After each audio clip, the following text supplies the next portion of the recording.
Here are the list of chatbots. Check it out. Twilio. Twilio is a cloud communication platform that provides APIs for messaging, voice, and video.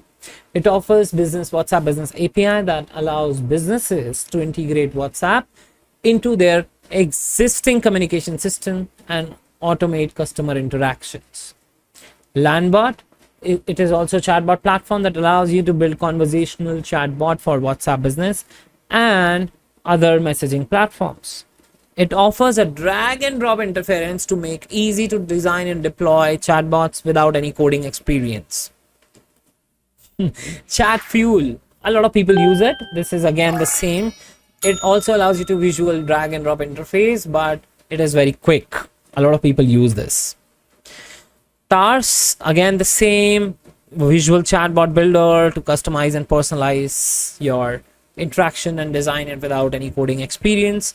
And Zenio. And the unique thing about Zenio is it uses NLP, so it already has a lot of database. The machine learning algorithm is very huge. Now, the only challenge is the pricing, the budget. Now, visit all of them, check out which pricing suits you according to their services that they are providing, and all these chatbot according to your budget, features, and required capabilities can be leveraged, and choose one out of them and focus on that.